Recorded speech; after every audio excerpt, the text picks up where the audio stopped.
The server room hummed with the frantic beeping of emergency alerts. Red warning lights cast an eerie glow across the maze of equipment racks as executives in rumpled suits hovered anxiously behind Noah Reed. Their voices competed with the alarm, a cacophony of panic about potential data loss and millions in damages. Noah's hands moved with practiced precision, his worn Navy veteran cap pulled low over his eyes as he navigated through commands on his laptop. 3 minutes later, the alarms fell silent, the system stabilized. CEO Selena Cross stood in the doorway, her designer heels and tailored suit a stark contrast to Noah's faded jeans and work boots. She glanced at her watch, her lips pressed into a thin line. "Finally," she said, then turned and walked away without another word, her entourage trailing behind her. Noah watched them go, then continued his system checks. No one had asked how he'd fixed it. No one had thanked him. That was the rhythm of life at Aurora Tech. He was invisible until something broke, then invisible again once it was fixed. He ran his thumb across the worn edge of his coffee mug, the hairline cracks spider webbing up one side. Not everything broken needed replacing. Sometimes the strongest things were those that had been broken and mended. Dawn was breaking as Noah pulled his weathered Ford F-150 into the driveway of his Craftsman-style home. The old truck's engine had a distinctive rumble, the result of the rebuilt carburetor he'd installed last weekend. The house was modest but solid, situated in a working-class neighborhood in Lakefield, Michigan, where factory workers and skilled tradesmen lived in homes they were constantly improving with their own hands. Noah's front porch still needed finishing lumber, stacked neatly under a tarp waiting for the weekend. Inside, 8-year-old Ella was already awake, her dark hair a wild tangle, her pajamas decorated with rocket ships. She sat at the kitchen table, pencil in hand, tongue poking out in concentration as she worked on a math problem. "Daddy!" She launched herself at him, nearly knocking the breath from his lungs. "You smell like coffee and computers." Noah scooped her up, inhaling the scent of strawberry shampoo and childhood. "And you smell like trouble. Working on math before breakfast. What's the occasion?" "Science fair is coming up. I need to finish my regular homework so I can work on my project." Her eyes, so like her mother's, sparkled with determination. "I'm going to build a water filter that works like the ones you showed me at the plant." Noah set her down, gently moving to the refrigerator. "Ambitious, but first breakfast. Can't save the world on an empty stomach."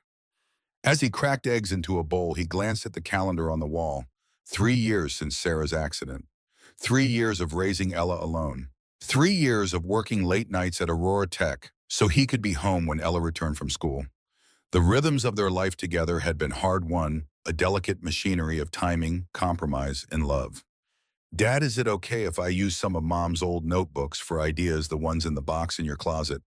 Ella asked, setting the table without being asked. The question caught Noah off guard. Sarah had been an environmental engineer specializing in safety systems for industrial facilities. The irony never left him that she'd died because of a failed safety protocol in the very manufacturing plant where she'd been consulting. "Sure, sweetheart, she'd like that. Just put everything back where you found it, okay?" His voice remained steady, but his hand tightened around the spatula. After breakfast and dropping Ella at school, Noah drove to his workshop, his garage transformed into a sanctuary of tools and projects. The heart of it was his restoration work, the partially rebuilt 1967 Mustang engine that sat on a stand in the center. Sarah had bought the car shortly before they met, dreaming of restoring it. After her death, Noah had taken up the project, a way to keep her dreams alive, to teach Ella about building things with her hands.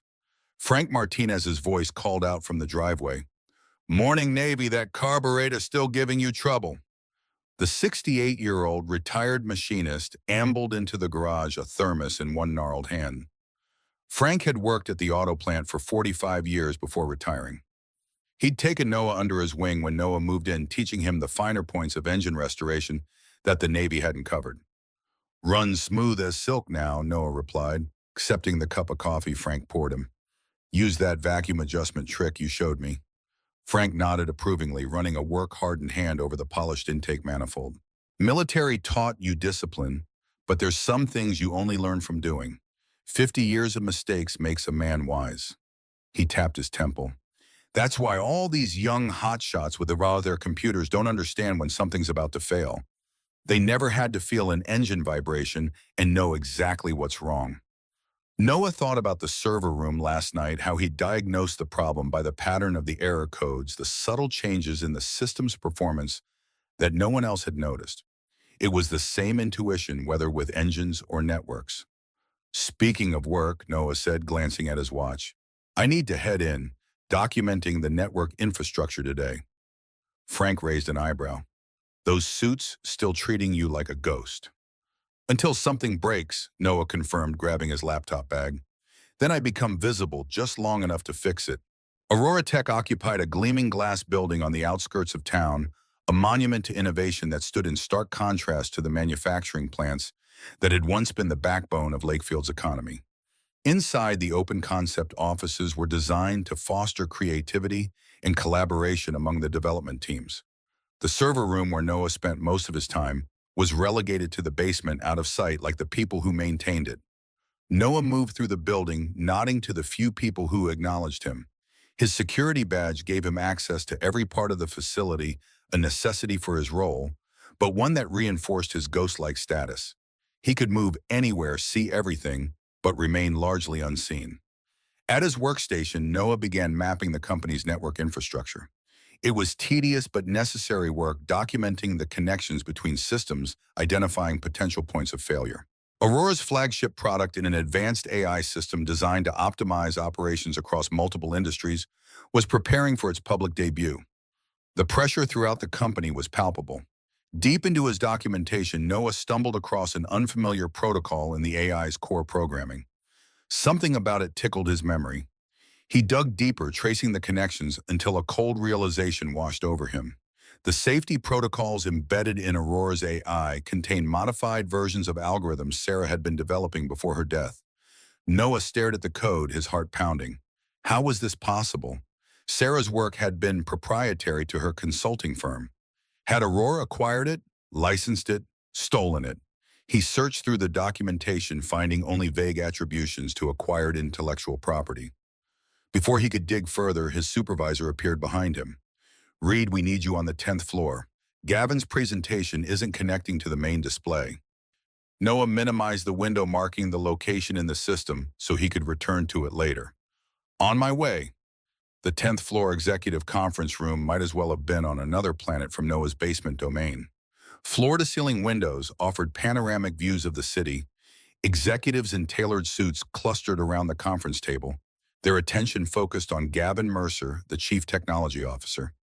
Gavin was 40, with the practiced, casual appearance of tech executives everywhere. Expensive jeans, designer button-down, and an air of impatient brilliance. He barely acknowledged Noah's entrance, continuing his tirade about the presentation system's failure. This is exactly why we can't showcase the advanced modules next week. If we can't even get basic systems working reliably, how can we expect investors to believe in our infrastructure? He ran a hand through his artfully tousled hair, glaring at the blank display screen. Noah moved quietly to the system controls, quickly identifying the problem. The display was set to the wrong input channel, a simple oversight, but one that had apparently been cause for a full executive meltdown. Should be working now, Noah said, stepping back as the presentation flickered to life on the screen. Gavin didn't look at him, instead turning immediately to the gathered executives. Excellent. Now, as I was saying before we were interrupted, Aurora's AI represents a revolutionary approach to industrial optimization. Noah slipped out of the room unnoticed once again. Instead of returning to his documentation, he headed to the company archives. If Aurora was using Sarah's work, there would be a paper trail somewhere. The digital archives required his highest security clearance to access. Noah searched methodically, looking for acquisition records from around the time of Sarah's death. After an hour of searching, he found a small notation about acquiring intellectual property from Reynolds Engineering Solutions, and the firm Sarah had worked for. The acquisition had happened 2 months after her death, listed as safety protocol algorithms for industrial applications. Noah felt a mix of emotions: pride that Sarah's work was being used, anger that no one had ever acknowledged her contribution, and an uneasy sense that something wasn't right. He continued digging, using his access to examine the implementation of these protocols in Aurora's AI system. What he found sent a chill down his spine. Sarah's algorithms had been modified, streamlined, to improve processing efficiency.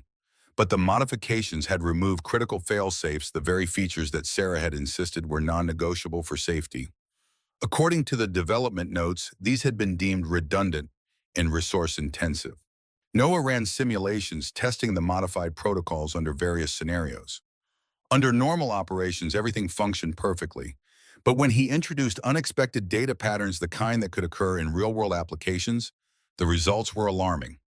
Without the fail-safes, the system entered recursive processing loops, consuming resources exponentially until it crashed. It was like removing the pressure release valve from a boiler.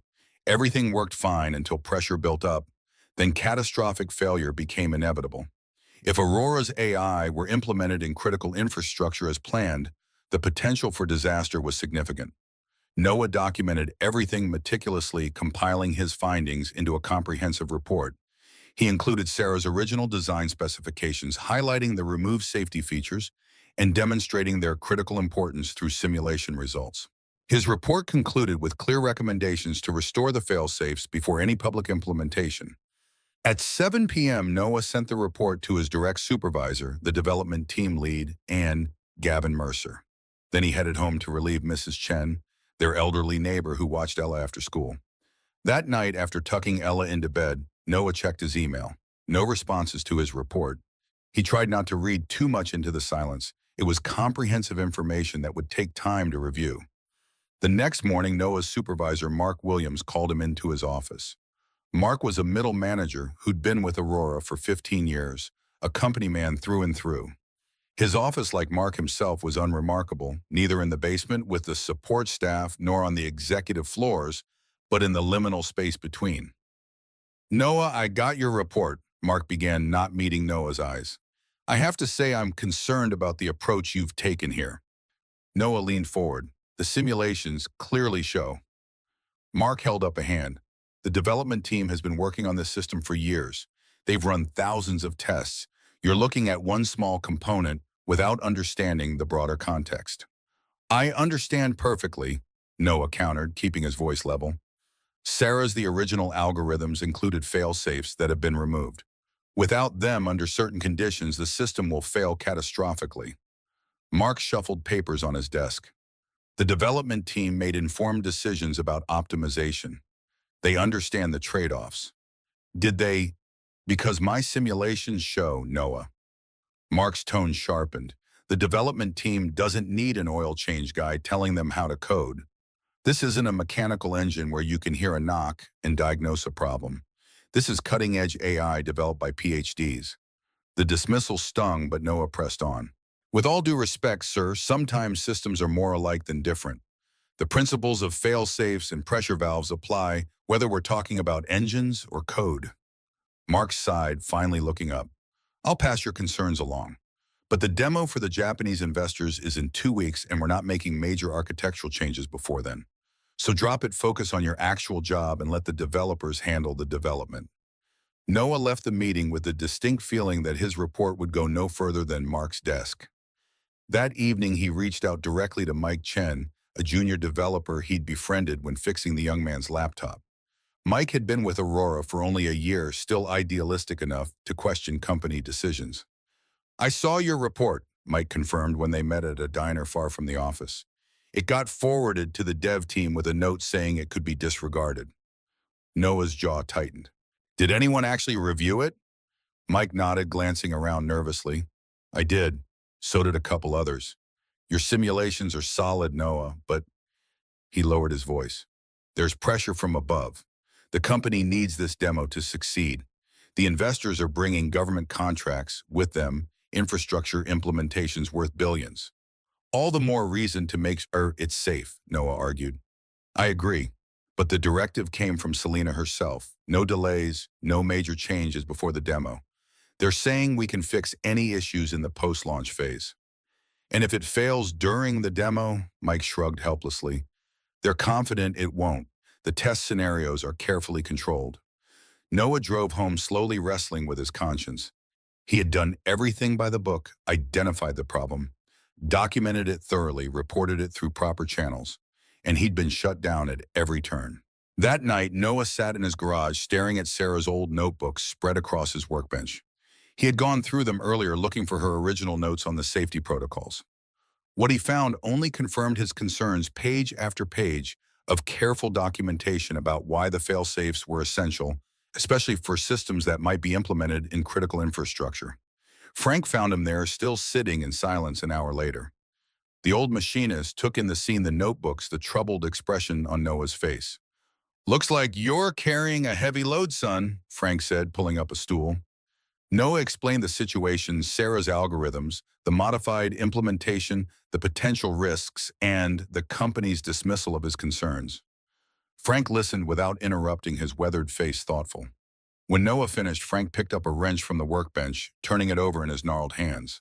"When I was at the plant, we had a saying, the guy who gets his hands dirty knows more about what's broken than the guy reading the manual in the office."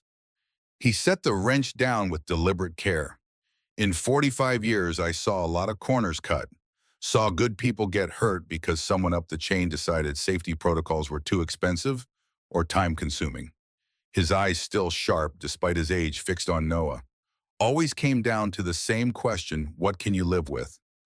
Noah thought of Sarah, of how she had dedicated her career to preventing industrial accidents, of how she had died because someone had deemed a safety protocol unnecessary, of Ella growing up without her mother.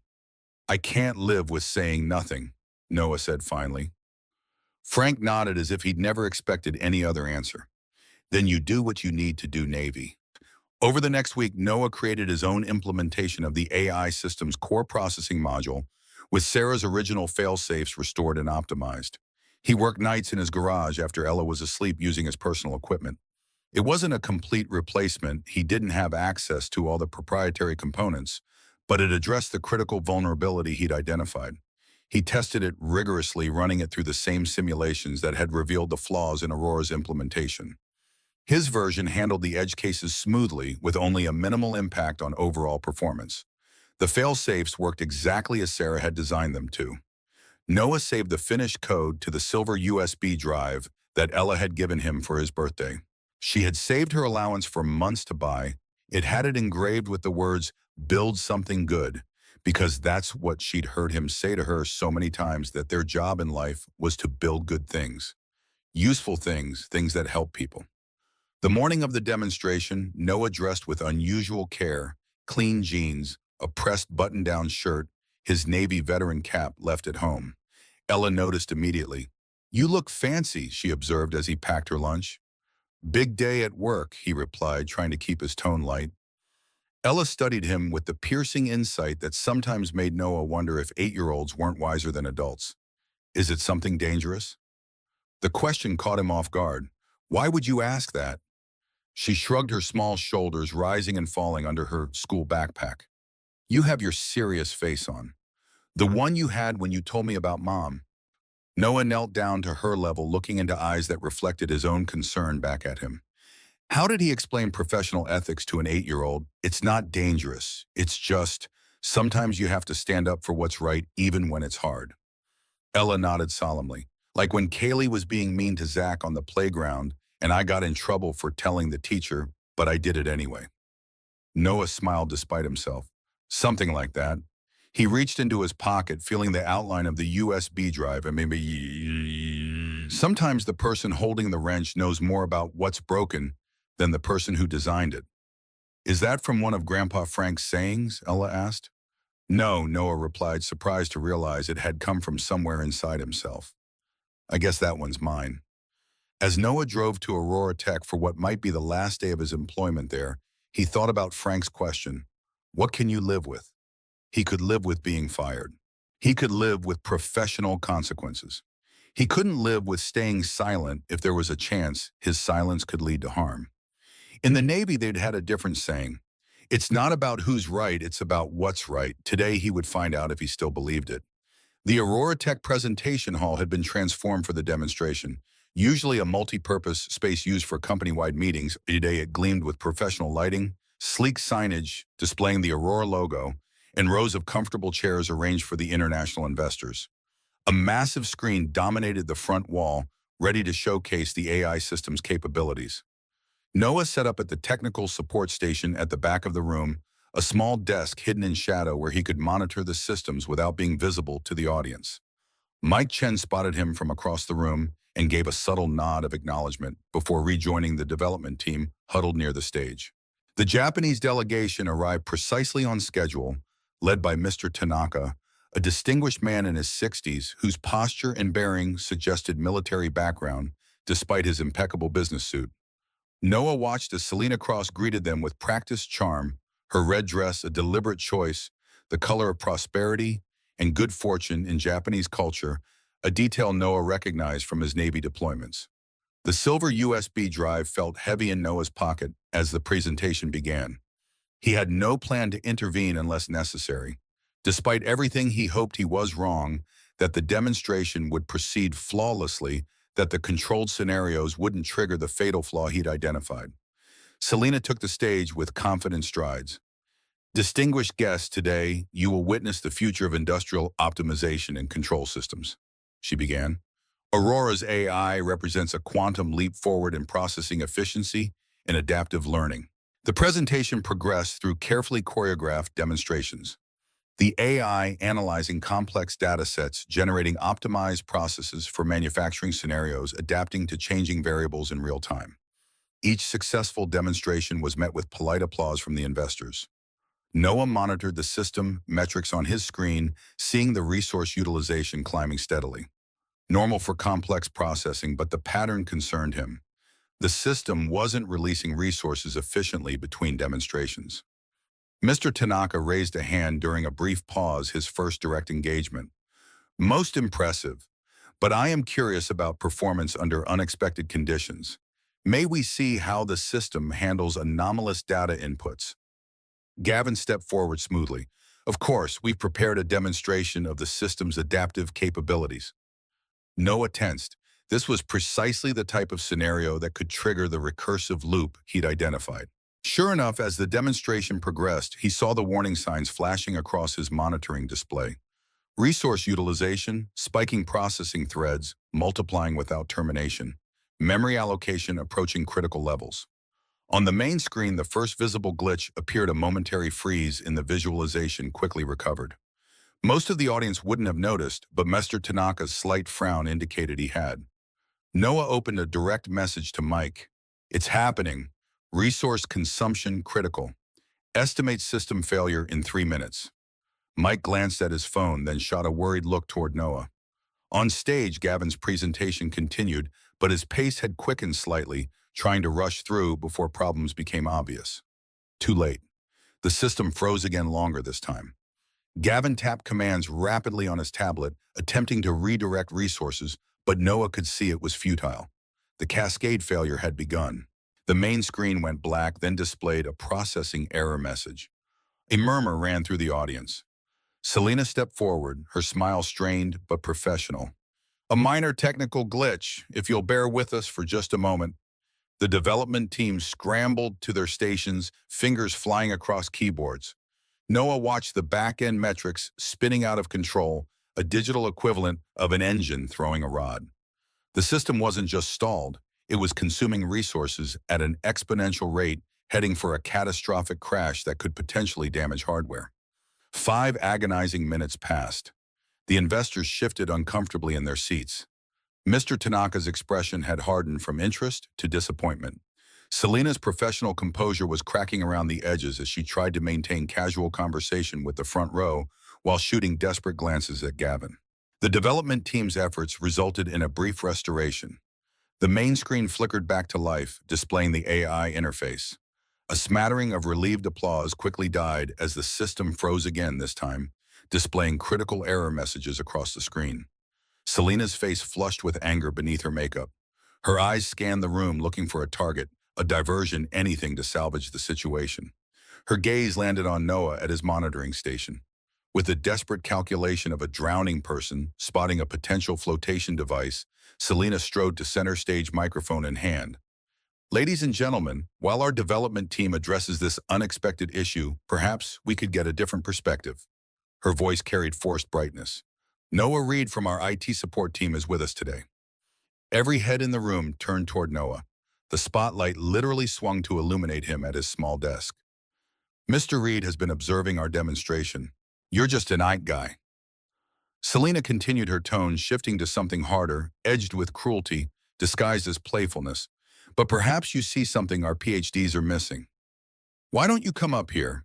The invitation was a trap, transparent in its intention to create a scapegoat, to shift attention from the failing demonstration to an expendable employee. The room fell uncomfortably silent as all eyes fixed on Noah. He stood slowly, conscious of every gaze. The weight of the USB drive in his pocket seemed to grow heavier with each step toward the stage. The development team watched with a mixture of embarrassment and relief at having the spotlight directed elsewhere. Mike Chen alone looked stricken, his expression silently apologetic. "If you can fix this," Selena added with a sharp laugh as Noah approached, "I'll give you the whole company."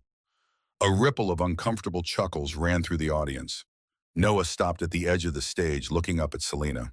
The system metrics flashed in his mind, the cascading failure, the exponential resource consumption, all stemming from that fundamental flaw in the safety protocols that Sarah had designed and Aurora had modified. "Ma'am, with respect," Noah said, his voice steady and carrying clearly through the silent room, "I don't want your company. I just want to fix what's broken." Before Selena could respond, Gavin stepped between them, his face flushed with anger and embarrassment. "That's enough, Reed. This is not your domain. Security will escort you back to your station." Two security guards materialized at Noah's side, not quite touching him, but clearly prepared to remove him if necessary. The humiliation was complete, publicly dismissed, physically contained, his expertise rejected. Noah retreated to his station, the guards hovering nearby. On stage, the development team's final recovery attempt resulted in the most spectacular failure, yet the main screen displaying a critical system error before going completely dark. The auxiliary lights flickered as the power draw spiked, then stabilized. Mr. Tanaka exchanged a single look with his team, then closed his portfolio with deliberate finality. The sound seemed to echo in the silent hall. Without a word, the message was clear: the demonstration had failed, and with it Aurora's chance at the contracts. Selena stood frozen on stage, her expression shifting from shock to rage. Her eyes found Noah again, but this time there was no calculation, only naked contempt, as if his knowledge of the problem was worse than the problem itself. In that moment, Noah made his decision. While the executives huddled in crisis and the investors murmured among themselves, he turned to his terminal. The main systems were in chaos, but Noah wasn't interested in those. Instead, he accessed a maintenance port, part of the original infrastructure he'd helped design years ago before being relegated to IT support. The access point bypassed the main system controls connecting directly to the core processing modules. It was designed for emergency maintenance, invisible to anyone who didn't know exactly where to look. Noah plugged in his USB drive, the silver surface catching the light as he uploaded his modified implementation with Sarah's restored failsafes. "In the Navy, we had a saying," he murmured as his fingers flew across the keyboard. "It's not about who's right, it's about what's right." The fix wasn't simply a patch or a restart. It was a surgical replacement of the flawed processing module with one that maintained all the advanced functionality while adding the critical safety protocols. The implementation uploaded, verified, and integrated into the system within minutes. Noah initiated a controlled shutdown of the runaway processes, then a sequential restart of the core systems. On his monitor, he watched resource allocation return to normal parameters, processing threads, resolving properly, memory usage stabilizing. The system was healing itself. No one noticed what he was doing. The executives and developers were too busy with damage control, the investors preparing to leave. Only Mike Chen, glancing back at Noah's station, saw the intent focus on his face, the deliberate keystrokes, the green status indicators beginning to appear on his screen. Noah sent a simple text to Mike's phone. "Watch the main screen." The massive display at the front of the hall had been dark for several minutes. Suddenly it flickered to life, displaying the Aurora AI interface, not the demonstration version, but the full system operating at optimal parameters. Conversation stopped mid-sentence. All eyes turned to the screen as data began flowing, visualizations building with smooth, efficient precision. The AI was processing at speeds beyond what had been demonstrated earlier, without a hint of instability. For several seconds, nobody moved or spoke. The only sound was the quiet hum of the equipment and the soft tones of the system as it processed data sets with flawless efficiency. Then one person began to applaud Mr. Tanaka, his weathered face showing the first real interest of the day. Another investor joined, then another. Within moments, the room filled with applause not for Selena or the development team, but for the miracle they were witnessing. As the applause crescendoed, Mr. Tanaka rose from his seat, raising a hand to quiet the room.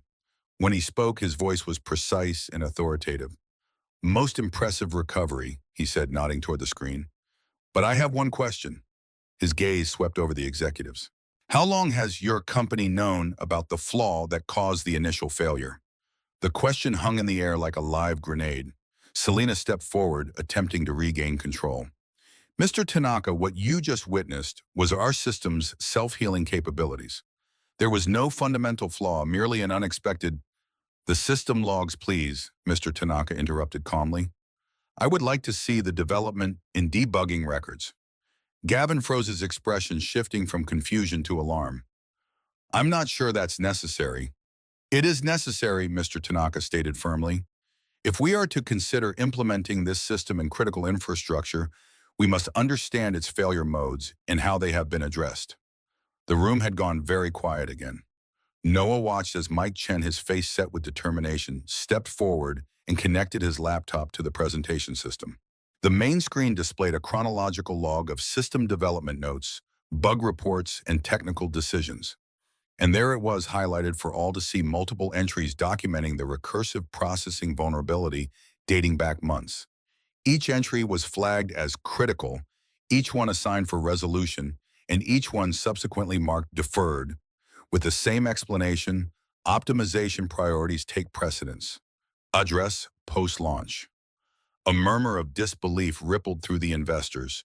Mr. Tanaka's expression darkened as he scanned the entries. These warnings were ignored for what reason? Before Gavin could formulate a response, an alert tone sounded from several phones in the room, the journalists covering the event. Each had received an identical email containing an internal communication chain from Aurora's CFO to the development team, explicitly ordering them to cease work on this non-issue and focus on features that would impress investors rather than theoretical edge cases. Most damning of all, Selena Cross had been copied on every message. The emails appeared on the main screen, projected from a reporter's phone. The final blow was delivered as the room read the CFO's dismissal of the bug as a time-wasting edge case not worth the resources to fix, with Selena's one-word reply: "Agreed." The silence that followed was absolute. Mr. Tanaka stood gathering his materials with deliberate movements. "I believe we have seen enough for today," he said, his tone formal. "We will be in touch regarding our decision." No one needed a translator to understand that the decision had already been made. The Japanese delegation filed out, followed by the other investors, leaving behind a room full of stunned Aurora executives and employees. In the chaos that followed, no one immediately questioned how the system had recovered or who had implemented the fix. Noah slipped the USB drive back into his pocket and began shutting down his monitoring station. His part in this drama was done. Whether he still had a job tomorrow remained to be seen. As he gathered his belongings, Noah noticed Arthur Vance, the chairman of Aurora's board, approaching. The older man had observed the entire demonstration in silence from the back row, his expression inscrutable throughout. "Mr. Reed," Vance said, his voice carrying the weight of authority earned over decades in business, "I'd like a word with you before you leave." Noah nodded, bracing himself for termination, or worse. Instead, Vance asked a single question. "That recovery wasn't automatic, was it?" "No, sir," Noah answered honestly. "I implemented a fix through the maintenance port." Vance's eyebrows rose slightly. "And you developed this fix when—" "Over the past week, sir, after my formal report was dismissed." Vance nodded slowly, his gaze evaluating. "I see." He handed Noah a business card with his private number written on the back. "I'll be in touch. Don't discuss today's events with anyone until you hear from me." As Noah drove home, the adrenaline of the day finally began to ebb, leaving him exhausted but oddly at peace. He had done what he believed was right. Whatever consequences followed, he could face them knowing he had honored Sarah's work and his own principles. Ella was waiting at the kitchen table when he arrived home, her science project materials spread out around her. She looked up eagerly. How was the big day? Did you have to stand up for what's right? Noah smiled, the tension in his shoulders easing at the sight of her. I did, and it was hard just like we talked about. Did you get in trouble like I did? He sat down beside her, considering how to answer.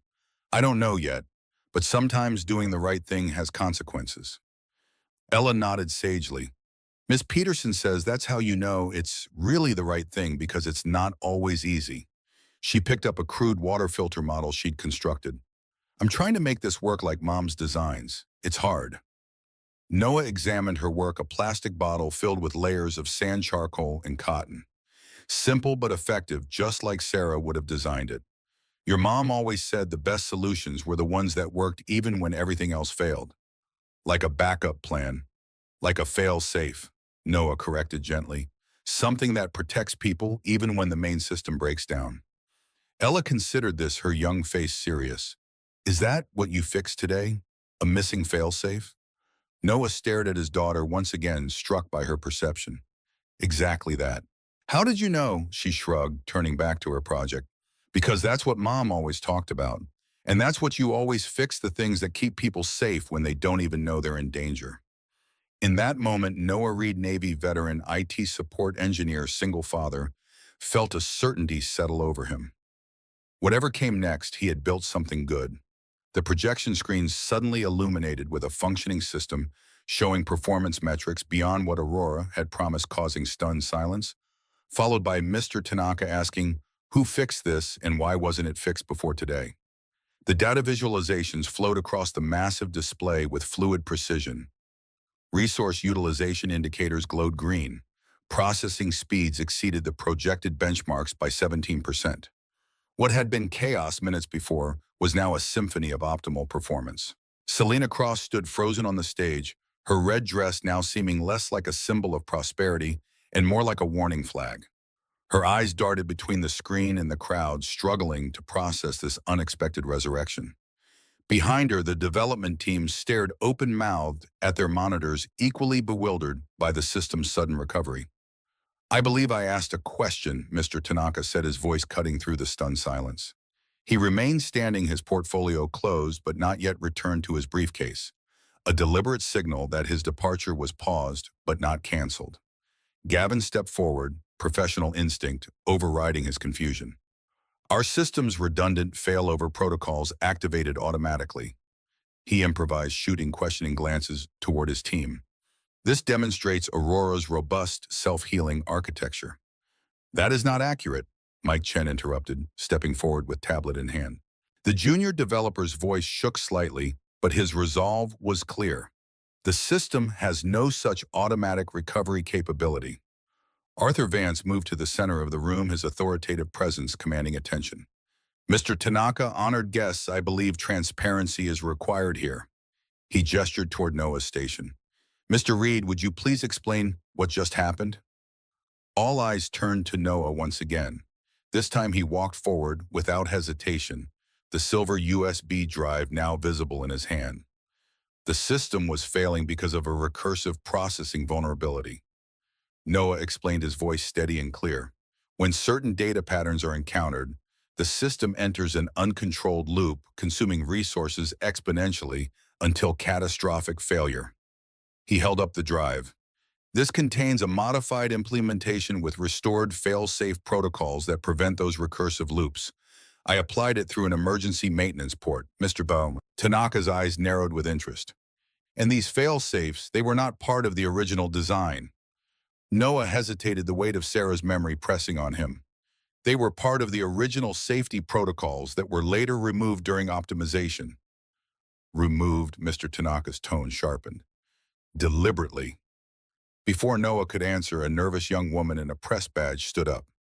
We've received documentation showing the Aurora development team was aware of this vulnerability for months. Is this accurate? Mike stepped forward again, tablet still in hand. Yes, the logs confirm multiple warnings about this issue dating back 3 months. All were marked for deferral until after the product launch. The room erupted in murmurs. Mr. Tanaka raised a hand for silence, his expression grave. Show me these logs. Now. Mike connected his tablet to the main display. The development logs appeared chronological and damning. Each entry marked critical vulnerability. Each response deferred to post-launch phase. This decision, Mr. Tanaka asked, pointing to the screen, who authorized it? Mike scrolled to an email chain. The CFO's directive was explicit. Cease all work on this theoretical edge case. Focus resources on investor-facing features. Copied recipients included Gavin, the development leads, and Selena Cross. Selena stepped forward, her composure cracking. These technical decisions were made by the development team. As CEO, I rely on. Your signature is on the directive, Mr. Tanaka interrupted, pointing to her email response. Agreed. Proceed as discussed. A heavy silence fell. Noah watched the reality sink in across the room. The deliberate choice to ignore safety concerns in favor of speed, to market the calculated risk with other people's safety. Mr. Tanaka turned to Noah. These fail-safes you restored, whose design were they originally? Sarah Reed's, Noah answered. My late wife. She was an environmental engineer who specialized in safety systems. Aurora acquired her work after her death. And you recognized her work in the system, Mr. Tanaka asked. Yes, when I identified the vulnerability, I realized it existed because her original fail-safes had been removed. I recreated them based on her notes and optimized them to work with Aurora's architecture. Mr. Tanaka considered this, then turned to Arthur Vance. Mr. Chairman, our consortium was prepared to implement Aurora's system across critical infrastructure, power grids, water treatment, transportation networks. Systems where failures cost lives, not merely money. He gestured toward the log still displayed on screen. What I see here is unacceptable. Vance nodded gravely. I understand completely, and I assure you there will be a full investigation and accountability. The Japanese delegation conferred briefly, then Mr. Tanaka addressed the room again. We require time to reassess. We will reconvene in 1 week to review Aurora's remediation plan. His gaze settled on Noah, with Mr. Reed present. As the investors filed out, the Aurora executives huddled in crisis mode. Selena attempted to join them, but Vance's cold stare stopped her. My office now. The boardroom emptied quickly, leaving Noah alone with Mike Chen. The young developer looked simultaneously terrified and relieved. I didn't expect it to go this far, Mike admitted. I just wanted the truth known. You did the right thing, Noah assured him, though he wasn't entirely convinced either of them would have jobs tomorrow. Those emails, Mike said hesitantly. I didn't send them to the press. Noah raised an eyebrow. Then who did? Before Mike could answer, Noah's phone buzzed with a text from an unknown number. Parking garage, level 3. Now. The underground parking structure was nearly empty. At that hour, the concrete expanse echoing with Noah's footsteps as he approached level 3. A solitary figure waited beside a luxury sedan. Catherine Reynolds, founder and CEO of Reynolds Engineering Solutions, Sarah's former employer. Hello, Noah, she said, extending her hand. Her grip was firm, her expression unreadable. It's been a long time. 3 years, Noah confirmed, surprised by her presence. You sent the emails to the press. She nodded, leaning against her car. When I received an anonymous tip that Aurora was misusing Sarah's safety protocols, I had my team investigate. What we found was disturbing. How did you get internal emails? Noah asked. Catherine's smile was thin. Aurora's acquisition of Sarah's work came with specific implementation requirements. Their contract gave us audit rights they apparently forgot about. She studied Noah carefully. But the fix today, that was all you. I used Sarah's original designs, Noah explained. I couldn't let them launch a flawed system. No, you couldn't, Catherine agreed. Sarah would have done the same. She opened her car door. The board will be looking for someone to blame. You should prepare yourself. I already have, Noah said quietly. Catherine handed him a business card. When this settles, call me. Reynolds could use someone with your integrity. With that, she drove away, leaving Noah alone with the echoing uncertainty of his future. The story broke before Noah reached home. Aurora tech scandal, safety protocols sacrificed for profit, screamed the headlines on technical news sites. By evening, mainstream outlets had picked up the story, focusing on the potential dangers of compromised AI systems in critical infrastructure. The narrative crystallized with surprising speed: arrogant executives ignoring safety warnings, a whistleblower exposing the cover-up, and a hero engineer. Just an IT guy, saving the day with a crucial fix. Smartphone videos of Selena's public humiliation of Noah, followed by the system's miraculous recovery, spread across social media platforms. Noah turned off his phone after the third news crew appeared outside his house. He drew the curtains and focused on maintaining normalcy for Ella, who sensed the tension but didn't fully understand its cause. "Are those people here because of what happened at work?" she asked as Noah prepared dinner, peering cautiously through the blinds at the news vans. "Yes, but it's nothing for you to worry about," Noah assured her, though worry gnawed at his own stomach. How long before his savings ran out if he lost his job? How would he explain to Ella that standing up for what's right sometimes meant sacrificing security? A knock at the back door startled them both. Noah tensed until he heard Frank Martinez's distinctive voice. "Navy, it's just me. Came through the alley to avoid those vultures out front." The elderly machinist entered carrying a bag of groceries and wearing an expression of gruff concern. "Figured you might need supplies for a siege," he said, setting the bag on the counter. To Ella, he added, "Your dad's all over the news, kiddo. Regular hometown hero." "Dad fixed something important," Ella said proudly. "Something that keeps people safe." Frank ruffled her hair. "That's what your dad does. Always has." He turned to Noah. "You holding up okay?" Noah shrugged, the weight of the day settling heavily on his shoulders. "Ask me after I find out if I still have a job." "Job?" Frank scoffed. "From what I hear, you could have your pick of jobs after today. Reynolds Engineering already put out a statement praising your technical integrity and commitment to safety protocols." Noah's phone rang. Arthur Vance's private number. "I need to take this," he said, stepping into the garage for privacy. Reed Vance's voice was clipped. "The board is in emergency session. Your presence is required tomorrow 9 a.m. sharp." "Am I fired?" Noah asked bluntly. A pause. "That's for the board to determine, but come prepared to explain your actions in detail." The line went dead. Noah returned to find Frank entertaining Ella with stories from the auto plant. The old man gave him a questioning look. "Board meeting tomorrow," Noah said, keeping his tone neutral for Ella's benefit. Frank nodded, understanding. "Need someone to watch the little one." "Would you mind? I don't know how long it will take." "Not a problem," Frank assured him. "We'll work on the Mustang, right, kiddo?" Ella grinned. "Can I use the socket wrench this time?" "Sure thing. Every mechanic needs to know their tools." Frank promised, sharing a meaningful look with Noah. Whatever tomorrow brought, Ella would be cared for. That night, after Ella was asleep, Noah sat at his workbench surrounded by Sarah's notebooks. He had reopened old wounds by involving her work in this mess. Yet somehow he felt closer to her than he had in years. She had designed those fail-safes to protect people, and now through his actions they would. There was a symmetry to it that brought a measure of peace. The Aurora Tech headquarters seemed transformed when Noah arrived the next morning. Security guards checked his ID with unusual scrutiny. Employees stared as he passed conversations, halting mid-sentence. He was no longer invisible. The executive floor, with its panoramic views and original artwork, had always been foreign territory to Noah. Today he was escorted directly to the boardroom, where the full board of directors waited around the massive table. Arthur Vance sat at the head, flanked by grim-faced executives. Selena Cross was notably absent. Mr. Reed Vance began once Noah was seated. "The events of yesterday have created an unprecedented situation for Aurora Tech.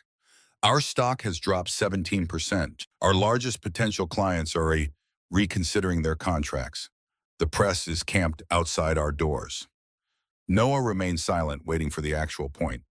"However," Vance continued, "our technical team has verified that your implementation is sound. The restored fail-safes function exactly as intended, with minimal performance impact." He leaned forward. "The board requires a complete understanding of how this situation developed. From the beginning, please." For the next hour, Noah methodically explained that everything. Discovering Sarah's modified algorithms, identifying the vulnerability, his attempts to report it through proper channels, and finally his decision to create and implement the fix. "And you believe you acted appropriately?" asked a board member, her tone neutral. "I followed every procedural channel before taking direct action," Noah replied. "The system was fundamentally unsafe. Lives could have been at risk if implemented as designed. Yet you chose to intervene during a critical investor demonstration," another board member noted. Some might view that as deliberately damaging to the company. I didn't cause the system failure, Noah pointed out. That was the result of the vulnerability I had previously reported. I only intervened after the failure occurred. Arthur Vance studied him carefully. What were you thinking when CEO Cross publicly singled you out? Noah considered the question. That she was looking for a scapegoat, that she wanted to humiliate me to deflect from the system's failure. And were you humiliated? Yes, Noah admitted, but that didn't change what needed to be done. Vance nodded slowly, then asked the question Noah had been waiting for. What do you want from Aurora Tech now? Mr. Reed, compensation, a promotion, your own department. The room grew quiet, all eyes on Noah. He thought of Ella, of their modest home, of the half-restored Mustang in his garage, of the life they had built. That was enough, if imperfect. I have two conditions, Noah said finally. First, I want a fully funded, lifetime technology and engineering scholarship established for my daughter Ella. I want her to have every educational opportunity available. The board members exchanged glances, clearly having expected demands for personal enrichment. Second, Noah continued, I want a permanently flexible work schedule. I drop my daughter off at school every morning and pick her up every afternoon. That is non-negotiable. That's it? A board member asked incredulously. No stock options, no executive position, no compensation for the difficulties yesterday. Noah shook his head. Those are my conditions. Arthur Vance's expression remained unreadable. The board will consider your requests. You'll have our decision by end of day. You're dismissed for now, Mr. Reed. Rather than returning to his basement workspace, Noah drove to Lakefield Memorial Park. The small plaque marking Sarah's memorial was nestled beneath an oak tree overlooking the lake she had loved. He hadn't visited in months, the pain still too fresh despite the years past. I used your work today, he said quietly, sitting on the bench facing her plaque. Your fail-safes, your safety protocols. They're going to keep people safe just like you designed them to. He traced the engraved letters of her name. I think you'd be proud, not of me but of what your work will do. The morning sun sparkled on the lake's surface the same way it had on their first date here. Sarah had talked passionately about engineering ethics that day, about the responsibility that came with designing systems people's lives depended on. Noah had fallen in love with her conviction as much as her brilliant mind. His phone buzzed, a news alert. The headline made his stomach drop. Aurora Tech announces major leadership changes amid safety scandal. The article detailed the immediate suspension of the CFO pending investigation, and more shocking, Selena Cross had been removed as CEO, with Arthur Vance stepping in as interim replacement. Before Noah could process this development, another call came in. Vance again.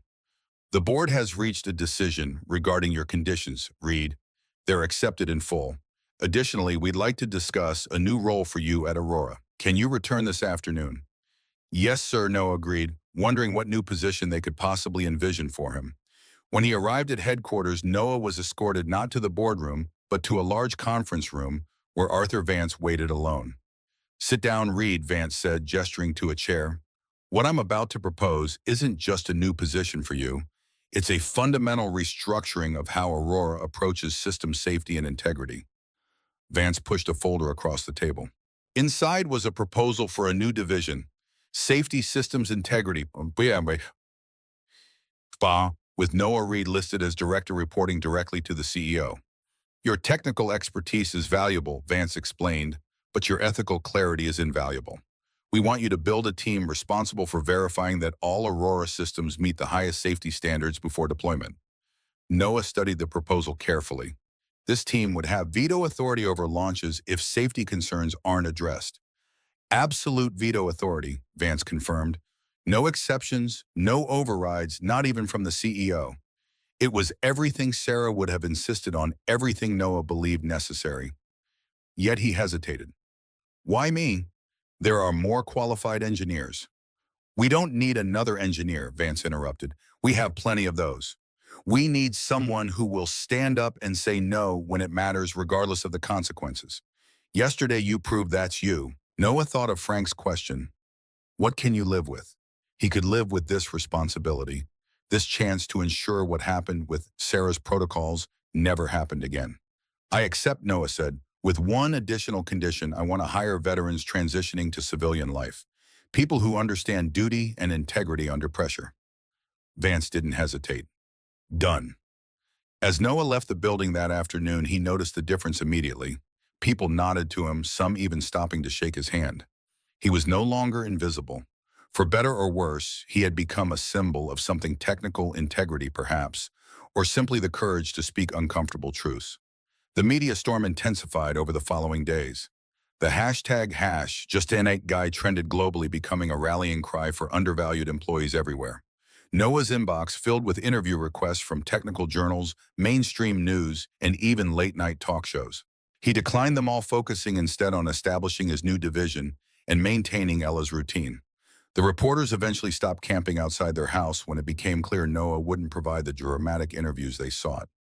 One week after the demonstration disaster, Noah sat across from Mr. Tanaka and his delegation in Aurora's boardroom. Beside him were Arthur Vance and the new development team leaders. Notably absent were Selena Cross and anyone associated with the previous safety decisions. Mr. Reed, Tanaka began, I have reviewed the technical documentation for your implementation of the safety protocols. The work is excellent. Thank you, sir, Noah replied, but the core design was my wife's. I merely adapted it to Aurora's architecture. Tanaka nodded approvingly. Giving credit where due is another form of integrity. He turned to Vance. Aurora's reorganization demonstrates seriousness about addressing the structural problems that led to this situation. However, trust once broken must be rebuilt through actions, not promises. We understand completely, Vance assured him, which is why Mr. Reed now has complete authority over safety protocols with direct board oversight. Tanaka studied Noah carefully. And you believe the system is now safe for critical infrastructure implementation. Noah met his gaze steadily. With the fail-safes restored and properly tested, yes. I would trust it to protect my own daughter. Tanaka seemed satisfied by this answer. Then we will proceed with certain modifications to the contract. Our technical team will work directly with Mr. Reed's division on implementation and ongoing monitoring. After the meeting concluded successfully, Vance turned to Noah. That was the endorsement we needed. The Tanaka Consortium's approval will bring other clients back to the table. Noah nodded, already thinking of the safety checks his team would need to implement before any deployments. There's one more thing, Vance added. The board has approved an additional compensation package for you in recognition of your actions that preserve these contracts. He handed Noah an envelope. Inside was documentation for a substantial stock grant, enough to secure Ella's future beyond just her education. The board insisted, Vance said, seeing Noah's hesitation, not as a reward for loyalty to Aurora, but as recognition of your loyalty to principles that ultimately saved this company from itself. That evening, Noah shared the news with Frank as they worked on the Mustang's engine, Ella helping, by arranging tools in meticulous rows. Sounds like you came out on top, Navy, Frank observed, tightening a bolt with practice precision. New position, stock grant scholarship for the little one. It wasn't about winning, Ushe ninning, Noah replied, checking the timing belt alignment. Frank snorted. Never said it was, but sometimes doing right puts you on top anyway. He wiped his hands on a rag. Company needed someone like you all along, someone who sees the whole machine, not just the shiny parts they show off. Like you at the plant, Noah suggested. Exactly, Frank agreed. 45 years I saw every kind of corner cutting you can imagine. Warned about problems nobody wanted to hear about until something broke. He handed a smaller wrench to Ella. Your daddy did what I wish I'd done more often, stood his ground before something broke beyond fixing. Ella looked up from her careful arrangement of sockets. Is that why those people called you a hero, Dad, because you fixed something before it broke? Noah considered how to answer, aware of how his response might shape her understanding of ethics and responsibility. Not exactly, sweetheart. I fixed something that other people knew was broken, but decided not to fix. Why wouldn't they fix it? The innocent question cut to the heart of the matter. Sometimes, Noah explained carefully, people worry more about how things look than how they work. They worry about schedules and money more than safety. That's stupid, Ella declared with 8-year-old certainty. Frank chuckled, out of the mouths of babes. It's not always that simple, Noah said, though part of him agreed with her assessment. But that's why it's important to do the right thing even when it's hard. Like Mom did, Ella asked. The question caught Noah by surprise. Yes, he said softly, exactly like Mom did. Later that night, Noah discovered Ella in his closet, carefully returning Sarah's notebooks to their box. Did you find what you needed for your project? He asked. She nodded, her small face serious. Mom wrote about fail-safes a lot. She said they're the most important part of any system because they're the last chance to prevent disaster. Noah sat on the floor beside her, touched by how she treasured these connections to the mother she barely remembered. That's right. Your mom designed systems that protected people just like you're trying to do with your water filter. Ella carefully closed the box. I decided I want to be an engineer like Mom. And like you. You can be anything you want, Noah assured her. She shook her head with surprising certainty. I want to build things that keep people safe, things that work even when everything else breaks.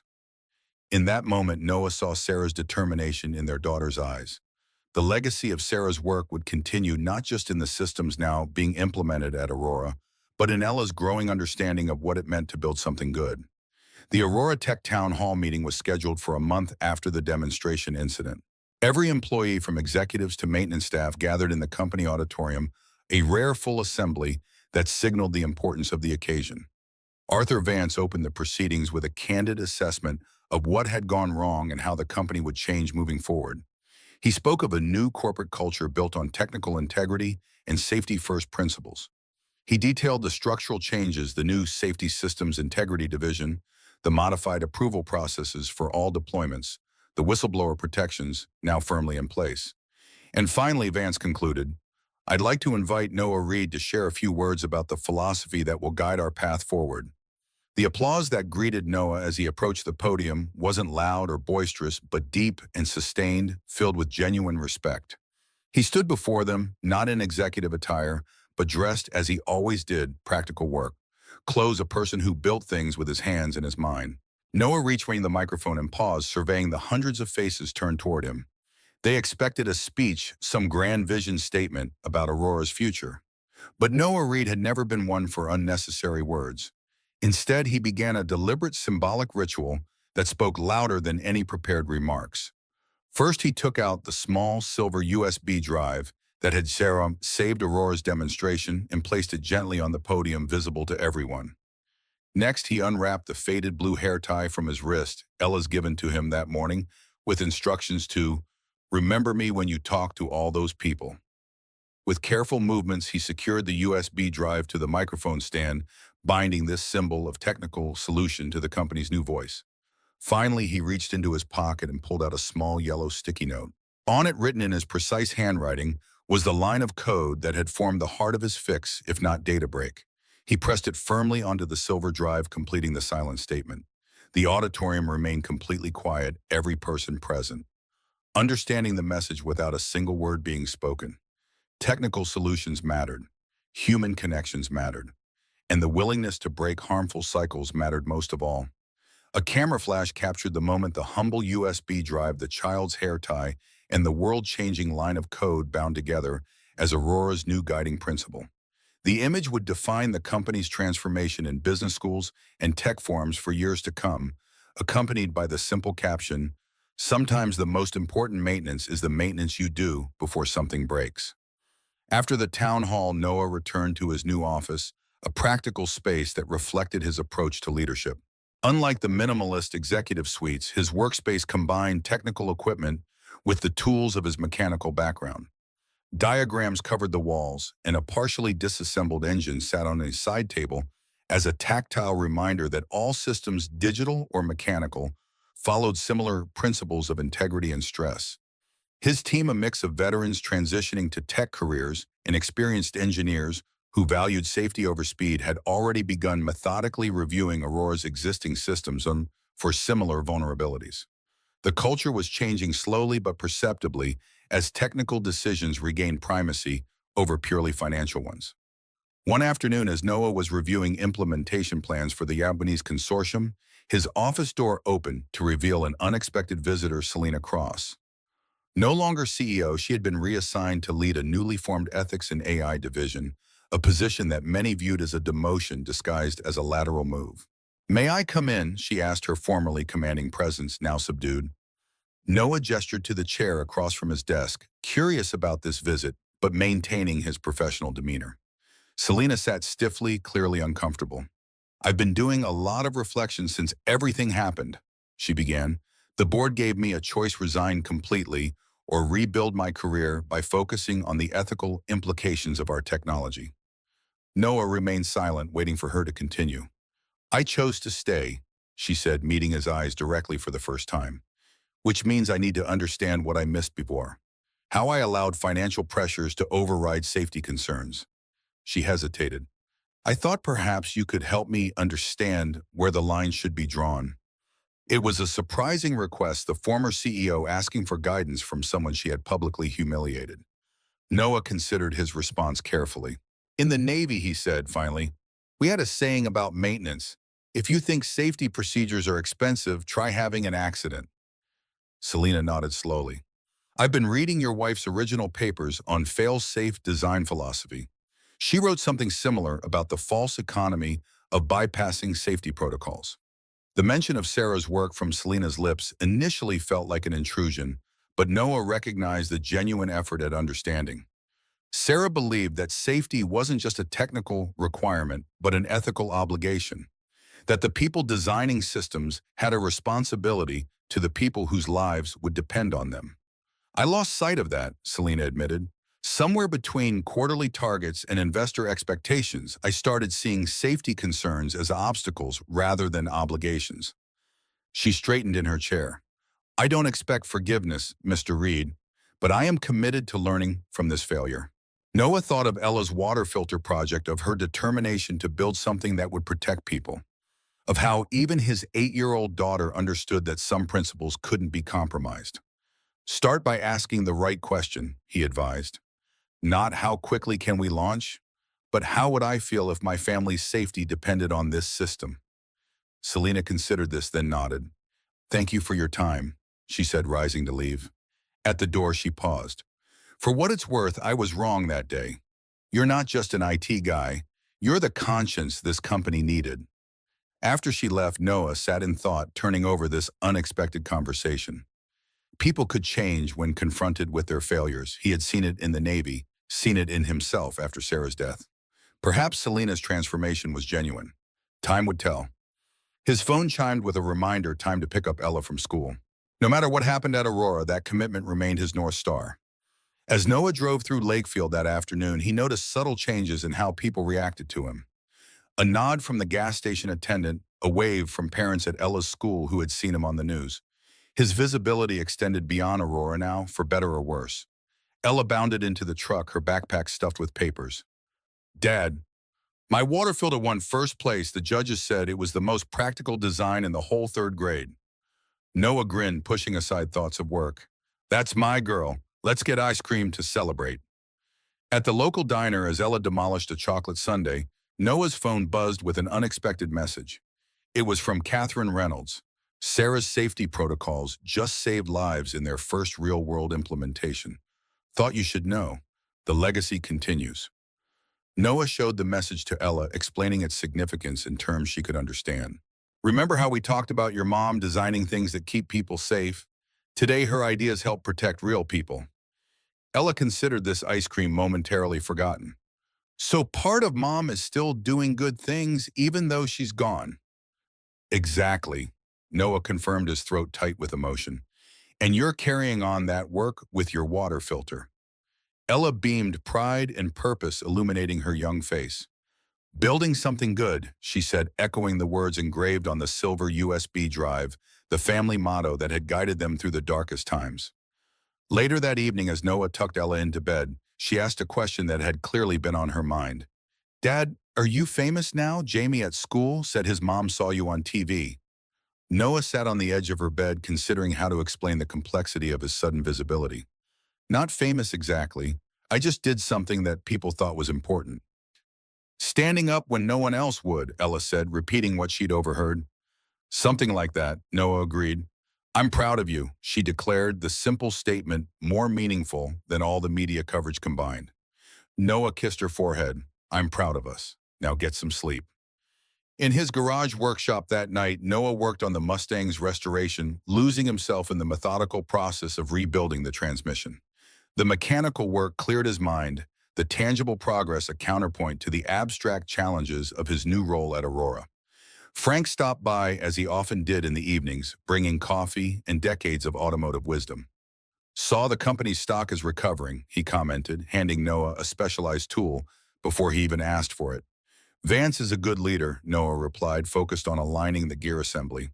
Transparent about the problems, clear about the solutions.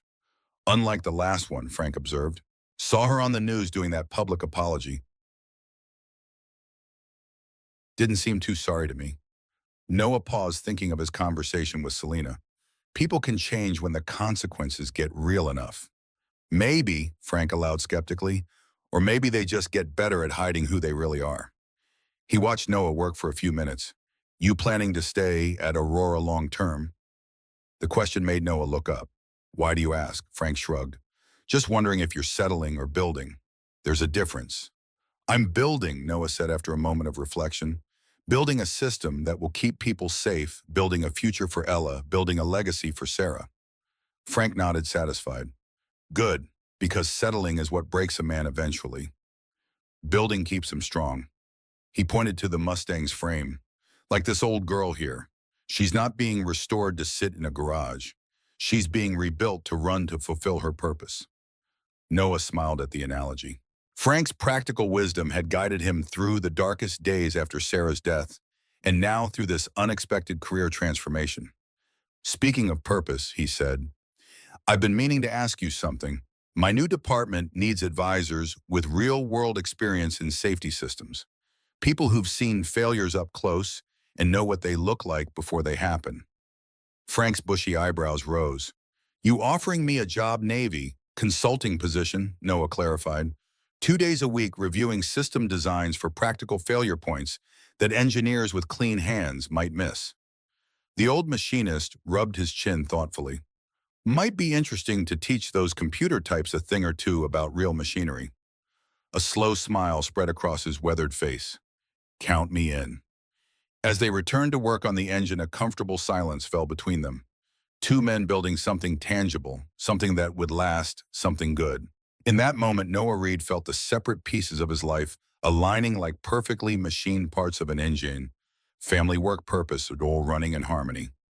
Outside, the media vans had finally disappeared from his street.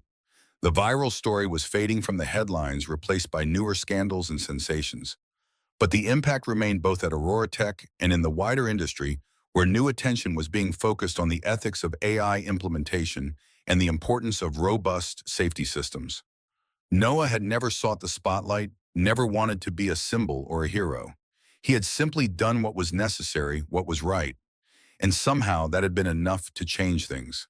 Not through grand speeches or dramatic gestures, but through the quiet persistence of technical integrity. As he tightened the final bolt on the transmission assembly, Noah thought about the yellow sticky note now displayed prominently in Aurora's lobby, the simple line of code that had broken a destructive cycle, if not data break. Sometimes the most important thing wasn't adding complexity, but knowing when to stop a harmful process. In code, in corporations, in life itself. 3 months later, Noah received a private message from Mr. Tanaka. The Japanese consortium had successfully implemented Aurora's AI system with Noah's safety protocols across 3 major infrastructure projects. The message included a photo of a small plaque installed at their headquarters bearing Sarah Reed's name and a simple dedication for safety that never sleeps. That evening, Noah took Ella to Sarah's memorial. Together, they placed fresh flowers and told her about the lives her work was protecting, about the water filter that had won first prize, about the Mustang that was nearly restored. I think Mom would be proud of both of us, Ella said, her hand small in Noah's larger one. I know she would. Noah agreed, feeling Sarah's presence and the values that continued to guide them. On the drive home, Ella asked unexpectedly, Dad, what does legacy mean? My teacher used that word today. Noah thought carefully about how to explain. A legacy is what you leave behind that continues to affect the world after you're gone. It could be ideas or values or even the way you've changed other people's lives. Ella considered this. So mom's legacy is her safety systems and the way she taught you about doing the right thing. That's part of it, Noah agreed, but her most important legacy is you, the person you're becoming, the values you're learning, the good you'll do in the world. Ella fell silent, absorbing this concept. Then, with the directness of childhood, she asked, "What will your legacy be, Dad?" The question caught Noah off guard. He hadn't thought of his own life in those terms, had been too focused on preserving Sarah's legacy, on raising Ella, on simply moving forward day by day. "I'm still building it," he answered finally. "But I hope part of it will be showing you that one person standing up for what's right can make a real difference." As they pulled into their driveway, Ella nodded with satisfaction. "Like your line of code that fixed everything." Noah smiled at her simplification of the complex events. "Something like that. One line at the right moment can change everything." That night, Noah stood in his garage looking at the nearly completed Mustang restoration. What had begun as a way to hold on to Sarah had transformed into a bridge to the future, a project that connected him to Ella, to Frank, to the community of builders and fixers that had supported him through the darkest times. His phone buzzed with a notification from Aurora. The first international safety certification had been approved for their restructured AI system with specific commendation for the fail-safe protocols. It was official validation of everything Noah had fought for, everything Sarah had designed. He ran his hand along the Mustang's polished fender, feeling the solid reality of metal shaped by human hands, guided by human values. In a world increasingly dominated by algorithms and artificial intelligence, this tangible connection to craftsmanship felt more important than ever. Noah Reed, Navy veteran engineer, father builder of things both digital and mechanical, stood at the intersection of past and future. Sarah's legacy flowing through his work, his values shaping Ella's understanding of the world, his stand for integrity rippling outward through Aurora Tech and beyond. One person, one principle, one line of code. Sometimes that was all it took to change the course of things. 3 years later, at a technology ethics conference, a young woman approached Noah after his presentation on integrating fail-safes in critical systems. She introduced herself as an engineering student inspired by the Aurora incident to focus on safety protocols. "Your story changed how I think about engineering responsibility," she told him earnestly. "That one line, if not data break, it's become a philosophy in my program. A reminder that sometimes the most important part of a system is knowing when to stop." Noah thanked her, still uncomfortable with his role as an inadvertent symbol, but grateful that the lesson had spread beyond Aurora. As he packed up his materials, he found a message from Ella's science teacher. Her advanced engineering project had qualified for the national competition. The attachment showed Ella proudly standing beside her creation, a sophisticated water filtration system based on her mother's principles scaled for emergency deployment in disaster zones. The photo caption read, "Building something good." And in that moment, Noah Reed knew that the most important system he had ever helped design wasn't in Aurora's code base or in the infrastructure implementations around the world. It was in the values he had transmitted, in the courage he had demonstrated, in the legacy that would continue long after him through the hands and heart of his daughter. The late afternoon sun filtered through the blinds of Noah Reed's office at Aurora Tech, casting long shadows across the engineering diagrams and safety protocol manuals neatly arranged on his desk. 3 years had passed since the demonstration that changed everything. The company had transformed under Vance's leadership, with Noah's Safety Systems Integrity Division now considered the backbone of Aurora's renewed reputation. A knock at his office door pulled Noah from his concentration. Mike Chen entered, tablet in hand, no longer the nervous junior developer, but now a seasoned team lead in Noah's division. The transformation in Mike was striking, from a hesitant whistleblower to a confident professional with the same unwavering commitment to safety that Noah had demonstrated that fateful day. "The quarterly safety audit reports just came in," Mike said, sliding the tablet across the desk. "Every implementation has maintained perfect compliance. The Tanaka deployments are showing 99.8% uptime with zero critical incidents." Noah nodded with quiet satisfaction. Sarah's protocols are doing exactly what she designed them to do. "There's something else," Mike added. Hartwood Medical Center is reporting that the emergency power management system prevented a catastrophic failure during last night's storm. Estimated 63 lives saved in critical care units. Noah stared at the report, a tightness forming in his throat. 63 families who would never know how close they'd come to tragedy. 63 families who still had their loved ones because of a line of code that said, if something's wrong, stop. I thought you'd want to know, Mike said softly. Thank you, Noah replied, his voice steady despite the emotion welling inside him. Send a full report to Catherine Reynolds at RES. Sarah's old team should know too. After Mike left, Noah sat in contemplative silence. The path that had led him here from Navy technician to IT support, to director of safety systems, seemed almost predestined in retrospect. Yet he knew it had been built on 1,000 small decisions, moments where he had chosen integrity over expedience, responsibility over convenience. His phone buzzed with a text message from Ella. Won first place in regional robotics. Mr. Leong says my fail-safe design was innovative and elegant. Coming home on bus. Can we have pizza to celebrate? Noah smiled, typing back a quick, absolutely. Proud of you, kiddo. At 11, Ella was showing remarkable technical aptitude, combined with her mother's unwavering commitment to safety and her father's practical approach to problem solving. As Noah prepared to leave for the day, his intercom buzzed. Mr. Reed, there's someone here to see you. Says she's an old friend.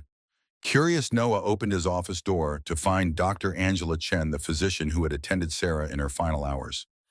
He hadn't seen her since that terrible day at the hospital, though she had sent a card on the first anniversary of Sarah's death. Doc Chen Palmer, Noah said, surprised. Please come in. The doctor looked older, more weathered, but her eyes still held the same compassion he remembered from that darkest of days. I hope you don't mind the unexpected visit, she said. I'm at a medical technology conference in town and saw your name on the program for tomorrow's panel. Of course not, Noah assured her, gesturing to a chair. It's been a long time. Too long, she agreed, settling into the chair. I should have reached out sooner, after your wife died. Well, doctors often avoid the families of patients they couldn't save. It's a failing in our profession. She met his eyes directly. But that's not why I'm here today. What brings you here? Noah asked. Dr. Chen placed her hands carefully on her lap. I was at Hartwood Medical Center last night during the power crisis. I saw firsthand what your systems did. She leaned forward slightly. One of my patients was on life support, a 7-year-old boy waiting for a heart transplant. When the primary power failed, your fail-safes ensured not even a millisecond of interruption to critical systems. Noah nodded, absorbing the real-world impact of their work. I'm glad the systems performed as designed. It's more than that, Dr. Chen continued. After what happened with Sarah, I often wondered if anything good could come from such a senseless loss. Now I know. She reached into her bag and withdrew a small envelope. The boy's parents asked me to give you this. Inside was a handmade card decorated with a child's drawings of superheroes. The message, written in crayon, was simple. Thank you for keeping my heart machine working. Love, Ethan. Noah stared at the card, momentarily unable to speak. This was Sarah's true legacy, not just in the technical protocols that bore her name, but in the lives touched by her vision of safety that never sleeps. Will you tell them thank you, he asked finally, and that it was my wife's design that saved their son? I already did, Dr. Chen assured him. They know about Sarah. They're planning to name their foundation's new research grant in her honor. She paused, hesitating slightly. I've followed your career, you know. After that demonstration 3 years ago made the news, I recognized your name immediately. Sarah would be so proud of what you've done with her work. After Dr. Chen left, Noah found himself driving not toward home, but to Lakefield Memorial Park. The late afternoon had turned to early evening, the setting sun casting long shadows across Sarah's memorial plaque. He sat on the bench, Ethan's card in his hands. Your work saved a little boy today, he said quietly to the absent Sarah, and 62 other people, just from one implementation. He traced the engraved letters of her name, a ritual that had become less painful with time. Ella won her robotics competition with a fail-safe design. She's so much like you, sometimes it takes my breath away. The gentle breeze rustling the oak tree above seemed almost like a response. Noah sat in peaceful silence until his phone rang for checking if he should start dinner for Ella. "I'll be home soon," Noah assured him. "Just making a stop first." At home, Ella was already setting the table while Frank checked the pizza delivery status on his phone. The domestic scene, so ordinary, so precious, grounded Noah in what mattered most. This, above all, was what he had fought to protect, not abstract principles, but the solid reality of home, family, and purpose. "Dad," Ella exclaimed, rushing to show him the robotics trophy. "My fail-safe system was the only one that prevented cascade failure during the stress test. Even Mr. Leong said he'd never seen a design like it for our age group." Noah examined the device, impressed by its elegance. A simple mechanical backup triggered by electrical resistance changes completely independent of the main system, but seamlessly integrated. The kind of solution Sarah would have designed. "She's got her mother's brain and your stubbornness," Frank observed with a gruff affection from the kitchen doorway. "Wouldn't take any shortcuts, even when the other kids were finishing faster." Over the past 3 years, Frank had become more than just a neighbor and mentor. He was family now, a grandfather figure to Ella, and a steadying presence in Noah's life. The retired machinist spent most afternoons with them, teaching Ella about tools and engines, while Noah was at work sharing dinner with them most evenings. Their unlikely family unit had formed organically out of shared loss and common values. Frank's wife had died years earlier, and his own children lived across the country. After dinner, Noah and Ella retreated to the garage to work on the Mustang, now fully restored mechanically, but still needing final touches on the interior upholstery. The car had become their shared project, a tangible connection to Sarah and to each other. As Noah guided Ella through the process of measuring and cutting the leather panels, he reflected on how far they'd come. The insurmountable grief of losing Sarah had transformed, not diminished, into a purposeful honoring of her values through their daily choices. The professional crisis that had threatened everything had instead opened new paths for meaningful work and impact. "Dad," Ella said suddenly, looking up from her careful measurements, "Miss Wilson asked us to write about our heroes for school. Is it okay if I write about Mom, even though I don't remember her very well?" The question caught Noah by surprise. "Of course it is. But what will you write about?" Ella traced the patterns she'd drawn on the leather. "About how she designed things to keep people safe, and how her work is still saving lives, like with that little boy at the hospital." She hesitated. "And about how you made sure her work wasn't forgotten." Noah felt a familiar tightness in his chest, pride and grief intermingled. "I think that sounds perfect.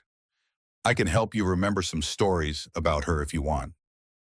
"I'd like that," Ella said. "And maybe we could visit her memorial again. I want to show her my robotics trophy." "We'll go this weekend," Noah promised. "The Mustang's almost ready for its first real drive. We could take it there." Later that night, after Ella was asleep, Noah received an unexpected email. The subject line read simply, "Thank you." The sender was Selena Cross. Noah hesitated before opening it. After the demonstration disaster 3 years ago, Selena had been removed as CEO and reassigned to lead Aurora's newly formed Ethics and AI division, a position many viewed as a demotion disguised as a lateral move. Their interactions since had been minimal and strictly professional, the memory of her public humiliation of Noah still a barrier between them. "I've accepted a position at the National Institute for Ethical Technology Implementation," the message read. "My work in Aurora's ethics division has led to developing new industry-wide standards for AI safety protocols. The foundation of these standards is what we now call the Reed Principle, that safety is not a feature, but a fundamental obligation. I wanted you to know that your stand that day changed more than just Aurora. It changed me, and through this work, it's changing our entire industry. Not bad for just an IT guy." Noah closed his laptop, uncertain how to feel about Selena's transformation. The vindication was hollow. He had never wanted to prove her wrong, only to make the system right. Yet there was something hopeful in the knowledge that people could change, could learn from their failures, and find new purpose.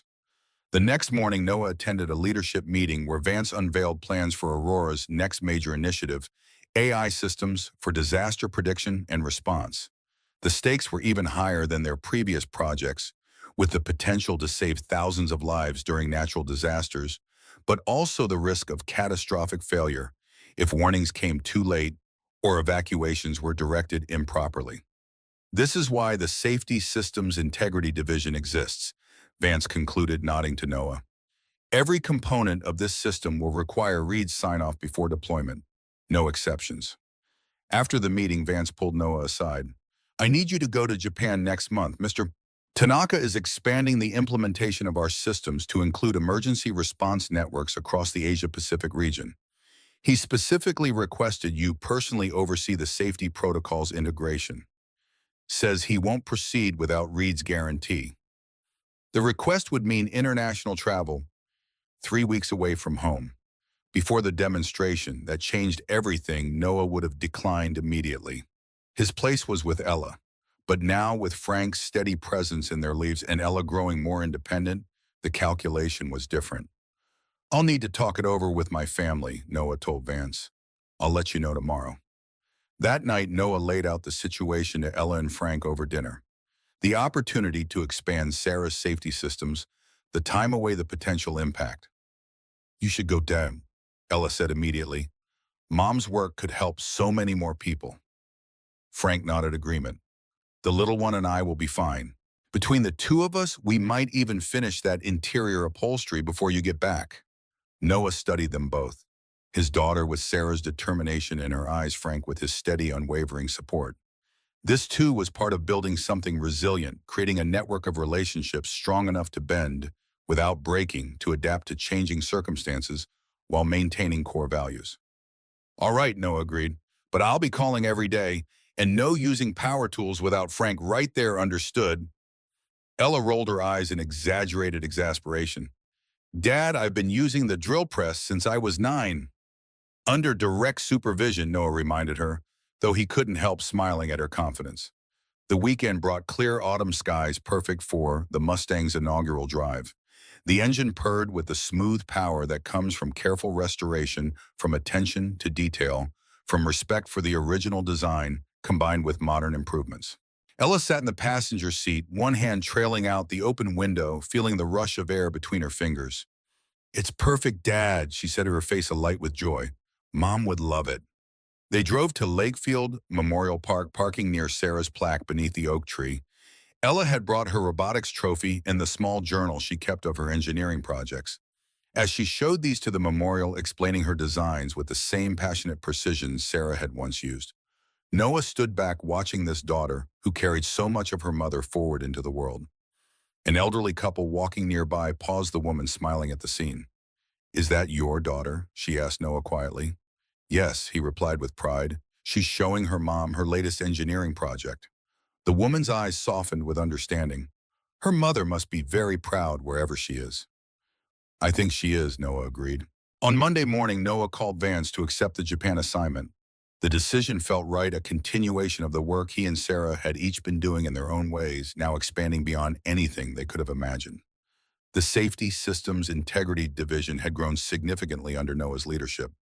What had begun as a small team was now a department of over 50 engineers, many of them veterans like Noah, who understood both technical systems and the human cost of failure. Frank had become an invaluable advisor, bringing his decades of practical experience to bear on theoretical problems. If you want to know how something will fail, he often said, ask someone who's seen it fail before. One particular hire had raised eyebrows throughout. Aurora Gavin Mercer, the former CTO who had been demoted after the demonstration disaster. Noah had brought him into the division 6 months after the incident, seeing past the man's arrogance to his genuine technical brilliance. The move had been controversial, but Noah had stood firm. Everyone deserves a second chance to get it right, he had told Vance at the time. Besides, no one understands the consequences of cutting corners better than someone who's seen the results up close. Gavin had proven the wisdom of that decision, becoming one of the division's most meticulous reviewers, almost obsessive in his attention to safety protocols. His transformation had been as surprising as Selena's, but perhaps more genuine, born from direct experience rather than public humiliation. In the weeks before his trip to Japan, Noah worked with his team to prepare comprehensive safety guidelines for the expanded implementation. The protocols would be integrated into emergency response systems across multiple countries, creating a unified network that could save countless lives during natural disasters. The scope was enormous, the responsibility sobering. The night before his departure, Noah sat in his garage looking through Sarah's old notebooks again.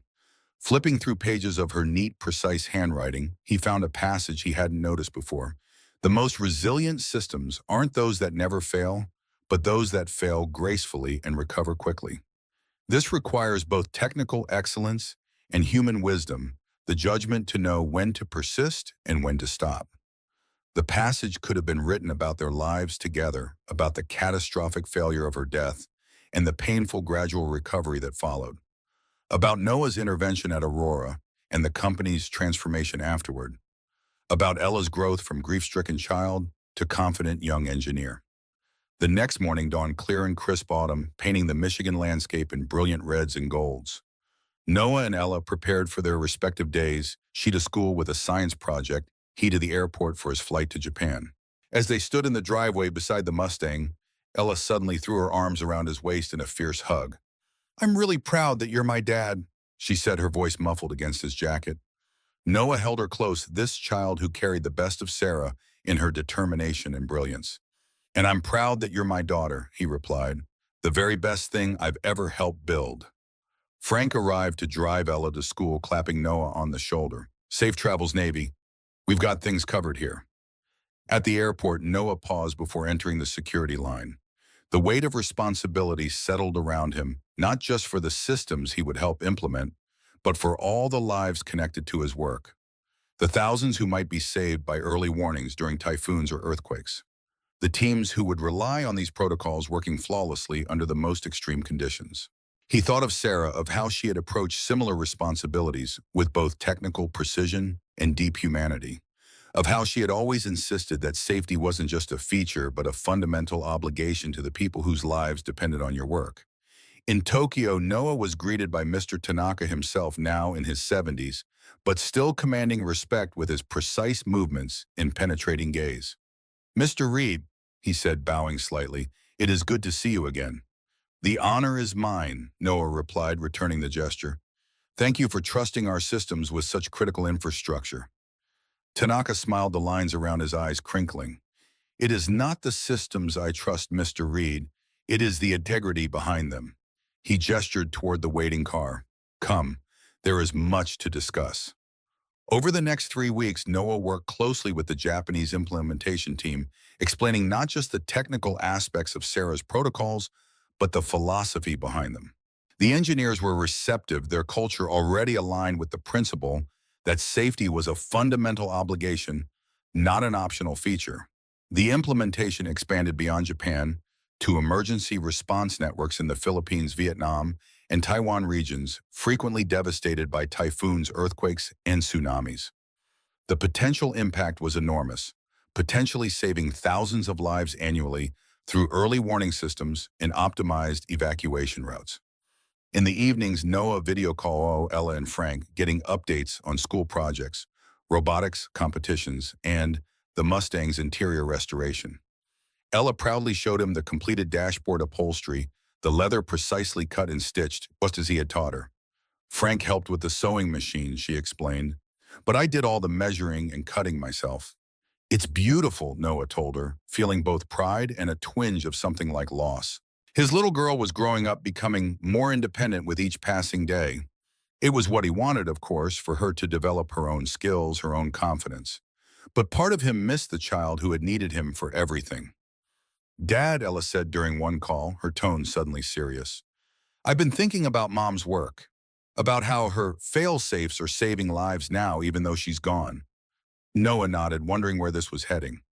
"I want to design systems like that too," Ella continued, "not just for school projects, but for real, systems that keep people safe when everything else fails." Noah felt a swell of emotion, pride, grief, love, all mixed together. "That's a worthy goal, sweetheart. Your mom would be so proud."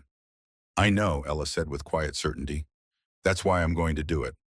On his final day in Japan, Noah met with Mr. Tanaka for a closing discussion. The implementation had gone smoothly, the systems performing exactly as designed during extensive testing. But Tanaka had one more question. "Mr. Reed," he said as they stood overlooking Tokyo from his office, "when you fixed the system that day, did you know what would happen?" Noah considered the question carefully. "If you mean technically, yes. I knew the fail-safes would work as Sarah designed them. But if you mean everything else, the changes at Aurora, The industry impact this implementation? No. I couldn't have predicted any of that. Tanaka nodded slowly. Sometimes the most important decisions are made without knowing their full consequences. We simply do what we believe is right and trust the results to follow. It was similar to what Frank had said about choices that weren't really choices at all, about knowing who you are and acting accordingly. There is an old Japanese concept, Tanaka continued. Michi, it means path or way. Not just a physical path, but the way one lives one's life with purpose, with integrity. You found your Michi that day, Mr. Reed, and in doing so you helped many others find theirs. On the flight home, Noah reflected on how a single moment of decision had rippled outward, affecting not just his own life, but countless others. The engineers at Aurora who now worked under different principles, the companies across the tech industry adopting the Reed principle in their own safety standards. The lives saved by implementations of Sarah's protocols. One line of code, one moment of clarity, one decision to stand up when it mattered most. He pulled out his wallet and removed the small photograph he always carried, Sarah holding newborn Ella, her face radiant with love and purpose. Next to it, he placed Ethan's crayon-drawn card, past and present, loss and legacy connected by the same fundamental values. When the plane landed in Michigan, Noah saw Ella and Frank waiting at the gate, Ella bouncing on her toes with excitement. As soon as she spotted him, she ran forward, launching herself into his arms, just as she had done countless times before. "Dad, you're back. We have so much to show you. The Mustang's interior is all done, and I got accepted to the Young Engineers Summer Program at MIT, and Frank taught me how to rebuild a carburetor." And Noah laughed, holding her close. "One thing at a time, kiddo. We've got all the time in the world." As they walked to the parking lot, Ella's hand in his, Frank carrying his bag, Noah felt a sense of completion. Not an ending, but a circle closing a cycle, completed, a system restored to balance. Outside, the restored Mustang waited for them, its deep blue paint gleaming in the sunlight. Sarah's car rebuilt by their hands, ready for its second life. Noah ran his hand along the fender, feeling the solid reality of metal shaped by human hands, guided by human values. "Let's take the long way home," he suggested as they climbed in. "I want to hear about everything." As the engine purred to life, smooth and powerful, the result of careful restoration, Noah thought about what came next. The continued expansion of Sarah's safety protocols, Ella's growth into her own path, his own ongoing work at Aurora. A month after his return, Aurora Tech announced a groundbreaking partnership with the National Institute for Ethical Technology Implementation, Selena Cross's new organization, to develop industry-wide standards for AI safety. The press release cited the Reed Principle as the foundation of these standards, with a brief mention of its origin in the now famous demonstration incident. Noah had been asked to lead Aurora's side of the collaboration. The request had come from Vance, but the idea had originated with Selena herself. "No one else has the moral authority to make these standards stick," she had written. "The industry trusts you because you've proven you'll put safety before expedience, even at personal cost." After considering the request, Noah had agreed, not out of vanity or ambition, but because it was another opportunity to ensure Sarah's vision lived on. Another way to build something good. The day the partnership was announced, Noah received an email from Dr. Chen. "Thought you'd want to know," she wrote. "Ethan got his heart transplant last week. The operation was successful. His parents say to tell you that your wife's work gave their son the time he needed until a donor was found. Sometimes fail-safes don't just prevent disaster, they create the space for hope." That evening, Noah shared the news with Ella and Frank as they worked together in the garage. The Mustang stood fully restored now, a testament to patience, skill, and dedication. What had begun as a way to hold on to Sarah had transformed into a bridge to the future, a project that connected them to each other and to the values that guided their lives. "This calls for a celebration," Frank declared. "How about we take that Mustang for a proper drive this weekend up to the lake house?" The lake house had been Sarah's favorite place, a small cabin her parents had left her that the family had visited whenever they could. Noah hadn't been back since her death, the memories too painful. But now, with the Mustang restored and Ella growing into her own person, perhaps it was time to reclaim that connection too. "I think that's a great idea," Noah said, catching Ella's hopeful expression. "What do you think, kiddo?" "Can I drive part of the way?" she asked immediately. Noah laughed. Not until you're 16 and have a proper license. But you can navigate. As they finalized plans for their weekend trip, Noah felt a sense of rightness settle over him. The path forward wasn't always clear, but the principles that guided him were: build things that last, value integrity over expedience. Remember that the strongest things are sometimes those that have been broken and mended. The following weekend, as they drove the winding road to the lake house, Ella read aloud from Sarah's old engineering journals, her voice animated as she discovered connections between her mother's thinking and her own budding designs. Frank told stories about the old days at the auto plant, lessons learned over decades of hands-on work. Noah drove listening to these two people who had become his family, feeling Sarah's presence in the car they had restored together in the values they shared in the future they were building. The lake sparkled in the autumn sunlight as they arrived the cabin standing just as Sarah had left it. Inside, photographs chronicled their life together, Sarah and Noah's wedding day, Ella as a newborn family, picnics and beach days. Moments frozen in time yet somehow still alive in the values that connected past to present. That night, sitting on the dock, under a sky brilliant with stars, Noah told Ella stories about her mother that he hadn't been able to share before, how Sarah had fought for safety protocols at the manufacturing plant, even when management resisted, how she had insisted that technical excellence without ethical clarity was dangerous, how she had believed that the true measure of engineering wasn't what you built, but who you protected. That's why your fail-safe designs matter so much, Noah explained. They're not just clever solutions. They're expressions of care for the people who will depend on your work. Ella absorbed this, her young face thoughtful in the moonlight. Is that what the Reed principle means? That safety isn't just a feature but an obligation? That's part of it, Noah agreed. But it's also about having the courage to say this isn't right, even when everyone else is saying this is good enough. About knowing when to break a harmful cycle, whether in code or in life. The next morning, Ella discovered an old sketchbook in Sarah's desk, preliminary designs for the safety protocols that now bore her name.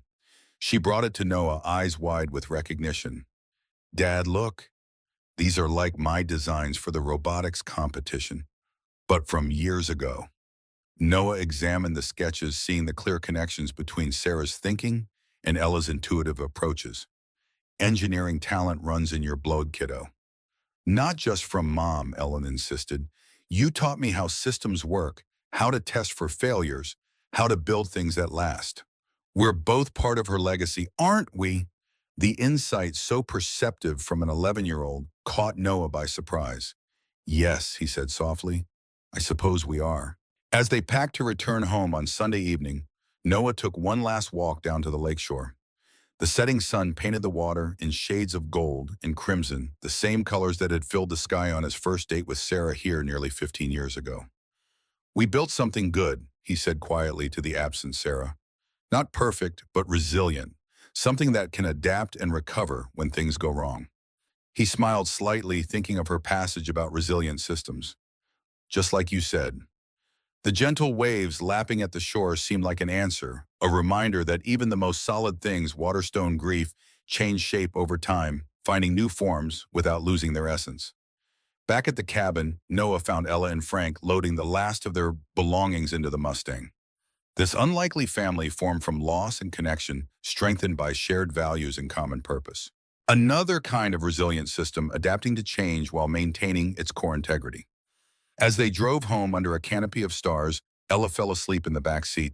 Frank dozed beside her, and Noah navigated the familiar roads with the quiet confidence of someone who knew exactly where he was going. One person, one principle, one line of code. Sometimes that was all it took to change the course of things, to build something resilient, to build something good, not just for today, but for all the tomorrows to come.